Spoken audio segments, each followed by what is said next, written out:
La historia más grande jamás contada.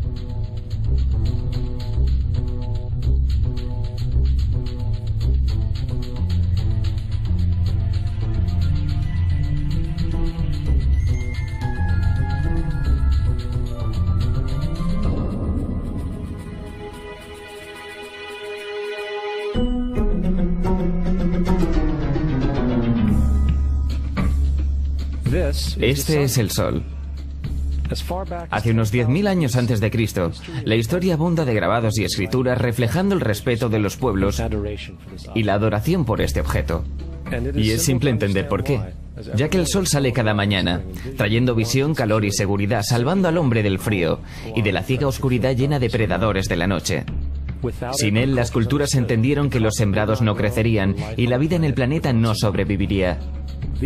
Estas realidades hicieron al Sol el objeto más adorado de todos los tiempos. De la misma manera estaban conscientes de las estrellas. El seguirlas les permitía reconocer y anticipar eventos que ocurrían sobre periodos largos de tiempo, como los eclipses y las lunas llenas. A su tiempo, catalogaron a grupos celestiales, en los que hoy conocemos como constelaciones. Esta es la cruz del zodiaco, una de las más antiguas imágenes conceptuales en la historia de la humanidad. Refleja el Sol cuando pasa figuradamente a través de las 12 constelaciones mayores en el curso de un año. También refleja los 12 meses del año, las 4 estaciones y los solsticios y equinoccios. El término zodiaco se relaciona con el hecho de que las constelaciones fueron antropomorfizadas o personificadas como figuras o animales. En otras palabras, las primeras civilizaciones no solo seguían al Sol y las estrellas, los personificaban con mitos elaborados, incluyendo sus movimientos y relaciones. El Sol, con sus cualidades de dar y cuidar la vida, fue personificado como un representante del Creador no visto, o Dios. El Sol de Dios, la luz del mundo, el salvador de la raza humana. De la misma manera, las 12 constelaciones representaban lugares de viaje del Sol y Dios y eran identificadas con nombre, generalmente representando elementos de la naturaleza que se sucedían en el tiempo, como por ejemplo Acuario, el aguador, que trae las lluvias de primavera. Este es Horus. Es el dios del sol de Egipto alrededor de 3.000 años antes de Cristo. Él es el sol antropomorfizado y su vida es una serie de mitos alegóricos relacionados con el movimiento del sol en el cielo. Desde los viejos jeroglíficos en Egipto sabemos mucho sobre este mesías solar. Por ejemplo, Horus, siendo el sol o la luz, tenía un enemigo conocido como Set, y Set era la personificación de la oscuridad o la noche. Y hablando metafóricamente, cada mañana Horus le ganaba la batalla a Set, mientras en el atardecer Set conquistaba a Horus y lo mandaba al bajo mundo. Es importante notar que oscuridad versus luz o bien versus mal es una de las dualidades mitológicas más extendidas que se conocen, y aún se expresan en varios niveles hasta la fecha.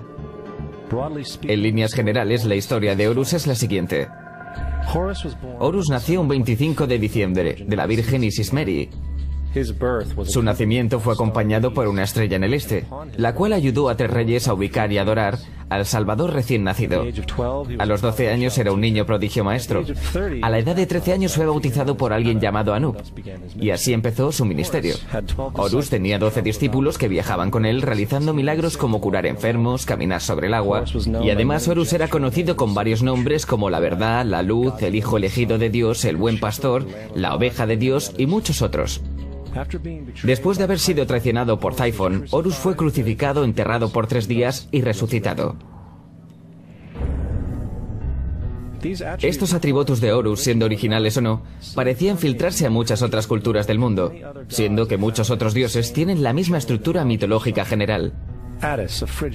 Atis de Frigia, nacido de la Virgen Nana un 25 de diciembre, crucificado, puesto en una tumba y después de 3 días, resucitado.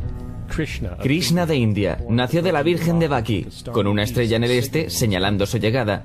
Realizaba milagros con sus discípulos y después de su muerte, resucitó.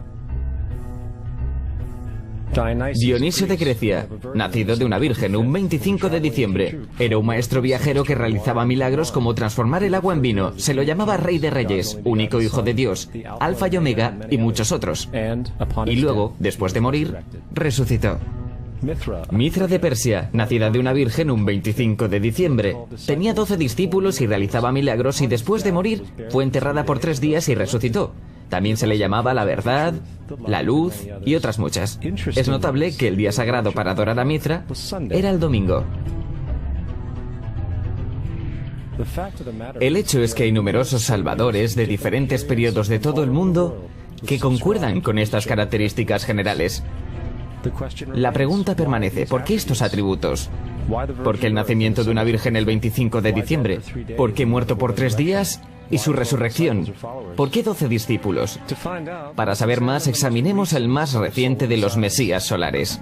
Y lo haremos muy rápidamente. Jesucristo nació de la Virgen María un 25 de diciembre en Belén. Su nacimiento fue anunciado por una estrella del este, la cual 3 reyes siguieron para ubicar y adorar a su nuevo Salvador. Fue maestro a los 12 años, a los 30 fue bautizado por Juan el Bautista y ahí comenzó su ministerio.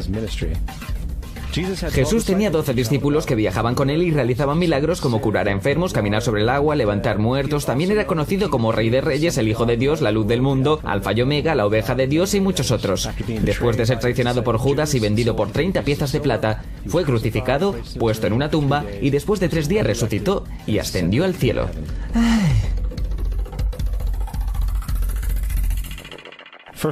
Para empezar, la secuencia del nacimiento es completamente astrológica. La estrella en el este es Sirius, la estrella más brillante de la noche, que el 24 de diciembre se alinea con las 3 estrellas más brillantes del cinturón de Orión. Estas 3 estrellas se llaman hoy como se llamaban en la antigüedad, los 3 reyes. Los 3 reyes y la estrella más brillante, Sirio, apuntan al lugar donde sale el sol, el 25 de diciembre. Por esto es que los 3 reyes siguen a la estrella en el este, para ubicar la salida del sol, el nacimiento del sol.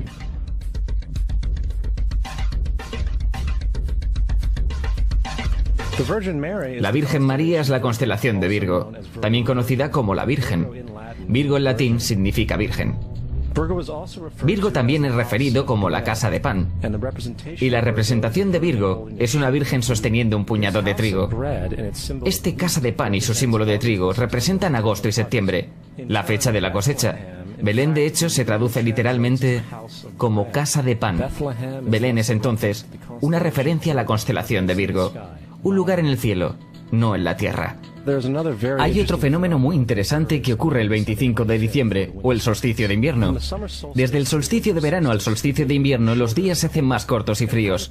Desde la perspectiva del hemisferio norte, el sol parece moverse hacia el sur, haciéndose más pequeño y escaso. El acortamiento de los días y la caducidad de las plantaciones, cuando se acercaba el solsticio de invierno, simbolizaba el proceso de la muerte para los antiguos. Era la muerte del sol. Hacia el 22 de diciembre la desaparición del sol era un hecho. Habiéndose movido hacia el sur continuamente, durante 6 meses llega a su punto más bajo en el cielo. Aquí algo curioso sucede. El sol deja de moverse hacia el sur, al menos durante esta pausa de 3 días. El sol permanece cerca de la constelación Cruz del Sur, o Cruz. Después de ese tiempo, el 25 de diciembre, el sol se mueve 1 grado, esta vez hacia el norte, anunciando días más largos, más tibios y la primavera. Entonces se dijo, el sol murió en la cruz, estuvo muerto por 3 días, solo para resucitar o nacer nuevamente. Por esto es que Jesús y muchos otros dioses solares comparten la crucifixión, la muerte de 3 días y el concepto de resurrección. Es el periodo de transición del sol antes de cambiar su dirección hacia el hemisferio norte, trayendo la primavera y por consiguiente la salvación. Sin embargo, no celebraban la resurrección del sol hasta el equinoccio de primavera o Pascuas. Esto se debe a que en el equinoccio el sol oficialmente vence a la malvada oscuridad, cuando los días se hacen más largos que las noches y las condiciones revitalizantes de la primavera aparecen. Ahora, probablemente, el más obvio de todos los simbolismos astrológicos alrededor de Jesús sean los 12 apóstoles. Son simplemente 12 constelaciones del zodiaco, a través de las cuales Jesús, siendo el sol, viaja. De hecho, el número 12 se ve en toda la Biblia.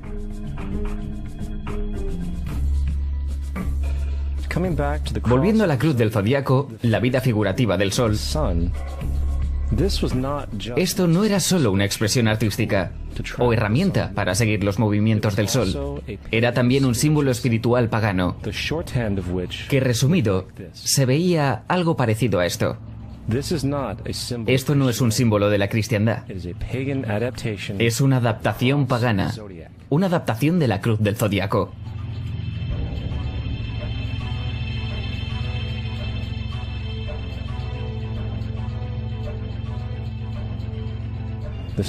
Es por eso que Jesús en las primeras artes secretas se mostraba con su cabeza sobre la cruz, debido a que Jesús es el sol. El sol de Dios, la luz del mundo, el Salvador levantado, el que vendrá nuevamente como lo hace cada mañana. La gloria de Dios que defiende el mundo de la oscuridad, el que nace nuevamente cada mañana y puede verse viniendo entre las nubes, alto en el cielo, con su corona de espinas o rayos solares.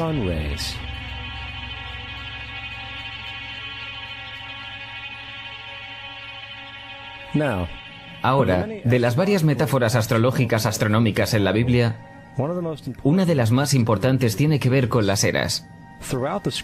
Por todas partes en el escrito hay numerosas referencias a la era. Para entender esto necesitamos estar familiarizados con el fenómeno conocido como procesión de los equinoccios. Los antiguos egipcios, así como culturas anteriores a ellos, reconocían que cada aproximadamente 2150 años, el amanecer en la mañana del equinoccio de primavera ocurría en un siglo diferente del zodiaco. Esto tiene que ver con el lento movimiento angular que la Tierra mantiene mientras rota sobre su eje. Es llamado procesión porque las constelaciones van hacia atrás de forma opuesta al ciclo anual normal. El tiempo que tarda la procesión en pasar por los 12 signos es aproximadamente 25.765 años. Esto es llamado el Gran Año, y las sociedades antiguas eran muy conscientes de esto. Ellos llamaban al periodo de 2150 años una era. De 4300 a.C. a 2150 a.C. fue la era de Tauro, el toro. De 2150 a.C. a 1 después de Cristo fue la era de Aries, el carnero. Y 1 después de Cristo a 2150 después de Cristo es la era de hoy, Piscis. Alrededor de 2150 entraremos en la nueva era, la era de Acuario. La Biblia refleja en líneas generales un movimiento simbólico a través de 3 eras mientras anuncia una cuarta. En el Viejo Testamento, cuando Moisés baja del monte Sinai con los 10 mandamientos, él se enfada al ver a su gente venerando un becerro de oro. De hecho, destroza las placas de piedra y obliga a su gente a matarse entre sí para purificarse. La mayoría de los especialistas bíblicos atribuyen esta ira al hecho de que los israelitas están venerando un ídolo falso, o algo por el estilo. La realidad es que el toro dorado es Tauro, el toro, y Moisés refleja la nueva era de Aries, el carnero. Es por eso que los judíos aún soplan del cuerno del carnero. Moisés representa la nueva era de Aries, y en la nueva era, todos deben dejar la vieja era. Otros dioses también marcan estas transiciones como Mitra, un dios precristiano que mata al toro simbolizando lo mismo. Jesús es la figura que acompaña a la era que sigue a Aries, la era de Piscis o de los 2 peces. El simbolismo del pez abunda en el Nuevo Testamento. Jesús alimenta a 5.000 personas con pan y 2 peces. Cuando él comienza su ministerio caminando en Galilea, se hace amigo de 2 pescadores que lo siguen. Y creo que todos hemos visto el pez de Jesús detrás de los autos. Pocos saben qué significa realmente. Es un símbolo astrológico pagano del reino del sol, durante la era de Piscis. También el supuesto nacimiento de Jesús es esencialmente el principio de esta era. En Lucas 22:10, cuando a Jesús le preguntaron sus discípulos dónde serían las próximas Pascuas cuando él se hubiera ido, Jesús contestó: cuando entren a la ciudad contemplen, ahí encontrarán a un hombre Él sostendrá un cántaro. Síganlo a la casa donde entre. Este escrito es uno de los más reveladores de todas las referencias astrológicas. El hombre llevando el cántaro de agua es Acuario, el aguador, que siempre está dibujado como un hombre echando agua desde un cántaro. Él representa la era que sigue a Piscis. Y cuando el Sol deje la era de Piscis, irá a la casa de Acuario, ya que Acuario sigue a Piscis en la precesión de los equinoccios. Todo lo que Jesús está diciendo es que después de la era de Piscis, vendrá la era de Acuario. Ahora, todos hemos escuchado acerca del final del tiempo y el final del mundo. Aparte de la representación caricaturesca del libro de las Revelaciones, la fuente principal de esta idea viene de Mateo 28:20, donde Jesús dice: estaré contigo hasta el fin del mundo. Sin embargo, en la versión del Rey James, mundo es una mala traducción, entre otras muchas malas traducciones. La verdadera palabra usada es aeón, que significa era. Estaré contigo hasta el fin de la era. Lo cual es cierto, ya que la personificación pisciana solar de Jesús terminará cuando el Sol entre en la era de Acuario. Todo el concepto del fin del tiempo y del fin del mundo es una alegoría astrológica mal interpretada. Digámosle eso ahora a alrededor de 100 millones de personas solo en América que creen que el fin del mundo se acerca. Más aún, el personaje de Jesús como híbrido literario y astrológico es más explícitamente un plagio del dios del sol egipcio Horus. Por ejemplo, inscrito hace alrededor de 3500 años en las paredes del templo de Luxor en Egipto hay imágenes de la anunciación de la concepción de Inmaculada, el nacimiento y la adoración de Horus. Las imágenes comienzan con Tau, anunciando a la Virgen Isis que concebirá a Horus. Luego Nef, el Espíritu Santo, impregna a la Virgen. Y después el alumbramiento y la adoración. Esta es exactamente la historia de la concepción milagrosa de Jesús. De hecho, las similitudes literales entre la religión egipcia y la religión cristiana son asombrosas.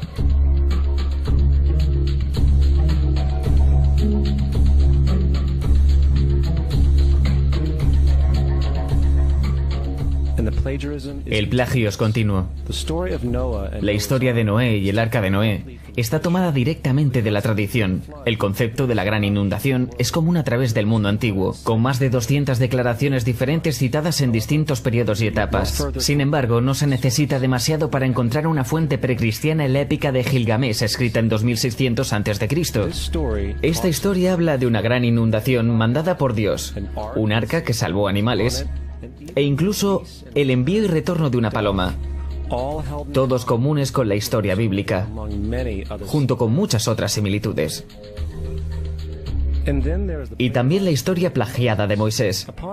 Cuando Moisés nació, se dijo que fue puesto en un canasto y dejado flotando en un río.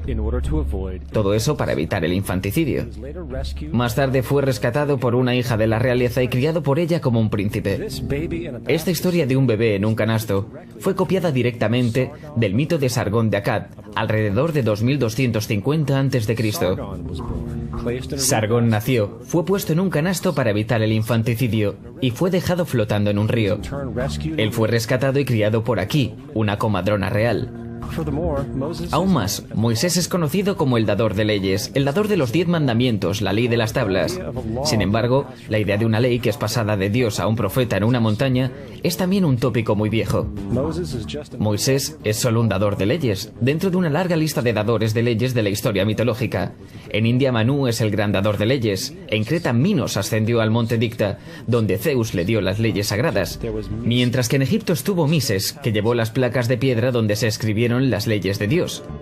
Manu, Minos, Mises, Moisés.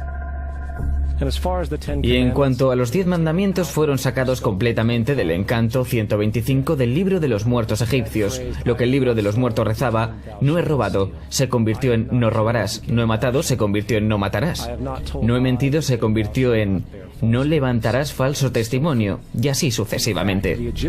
De hecho, la religión egipcia es probablemente la primera base fundacional para la teología judeocristiana.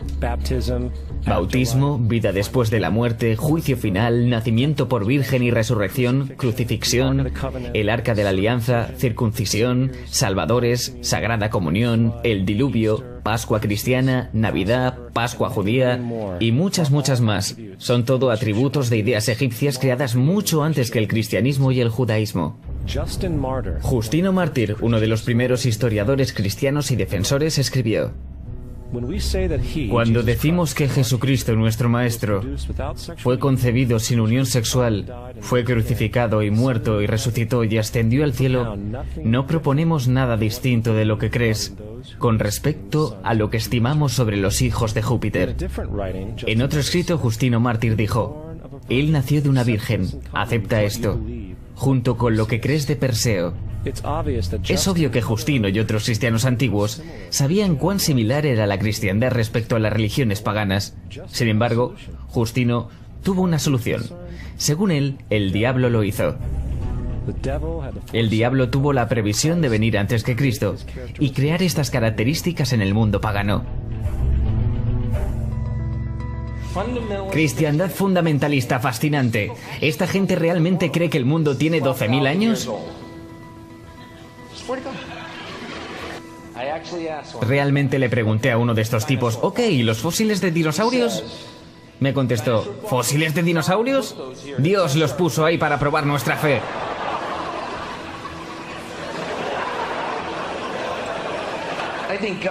Creo que Dios te puso aquí para probar mi fe, amigo. ¿Cuál es el camino del arca? La Biblia no es nada más que un híbrido literario astroteológico, como casi todos los mitos religiosos anteriores. De hecho, el tema de transferencia de atributos de un personaje a un nuevo personaje se pueden encontrar dentro del libro mismo. En el Viejo Testamento está la historia de José. José fue un prototipo de Jesús. José tuvo un nacimiento milagroso. Jesús tuvo un nacimiento milagroso. José tenía 12 hermanos. Jesús tenía 12 discípulos. José fue vendido por 20 piezas de plata. Jesús fue vendido por 30 piezas de plata. El hermano Judas sugirió la venta de José. El discípulo Judas sugirió la venta de Jesús. José comenzó su trabajo a la edad de 30 años. Jesús comenzó su trabajo a los 30 años. Los paralelismos siguen y siguen. Es más, ¿hay alguna referencia histórica no bíblica de alguna persona viviendo con el nombre Jesús, el hijo de María, que viajaba con 12 seguidores curando gente y demás? Hay numerosos historiadores que vivieron en alrededores del Mediterráneo durante o después de la supuesta vida de Jesús. ¿Cuántos historiadores documentan esta figura? Ninguno. Sin embargo, para ser justos, no significa que defensores del Jesús histórico no hayan sostenido lo contrario. 4 historiadores son citados típicamente para justificar su existencia. Plinio el Joven, Sustenius y Tácito son los primeros 3. Cada una de sus citas consisten solo en unas pocas oraciones. Y solo se refieren al Christius o al Cristo, que de hecho no es un nombre, sino un título. Significa el elegido. La cuarta fuente es Josephus, y ha sido probada ser una falsificación hace cientos de años. Tristemente, aún hoy es citada como cierta. Es de suponer que un tipo que se levantó entre los muertos y ascendió al cielo delante de todo el mundo y realizó la cantidad de milagros que se le atribuyen, hubiera permanecido en el registro histórico. No lo hizo porque una vez que la evidencia es sopesada, hay una probabilidad muy alta que la figura conocida como Jesús no haya existido nunca. La religión cristiana es una parodia sobre la adoración al sol, en la cual pusieron a un hombre llamado Cristo en lugar del sol, y lo adoran como originalmente adoraron al sol. Thomas Paine. No queremos ser crueles, pero queremos ser objetivos. No queremos causar sentimientos dolorosos, pero queremos ser académicamente correctos en lo que entendemos y que sabemos que es cierto. La cristiandad no está basada en verdades. Encontramos que la cristiandad fue de hecho nada más que una historia romana, desarrollada políticamente. La realidad es, Jesús fue una deidad solar de la secta cristiana agnóstica, y como todos los otros dioses paganos, era una figura mítica. Fue el sistema político que buscó crear la figura de Jesús para tener control social. Por el 325 después de Cristo en Roma, el emperador Constantino convocó al Consejo de Nicea. Fue durante esta reunión que las políticamente motivadas doctrinas cristianas fueron establecidas y donde empezó la larga historia de derramamiento de sangre y fraude espiritual. Y por los siguientes 1600 años, el Vaticano mantuvo un control político sobre toda Europa, conduciendo a periodos felices como la Edad Oscura, junto con iluminados eventos como las Cruzadas y la Inquisición.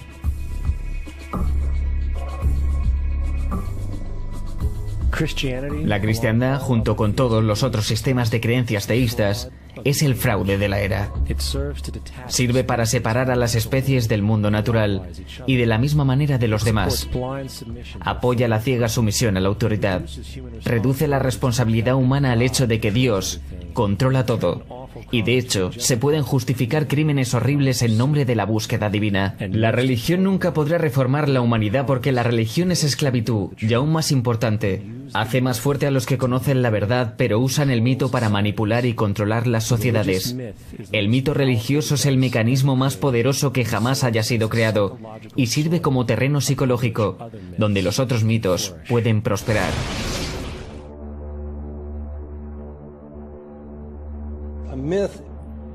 Un mito es una idea que, aun siendo popularmente creída, es falsa.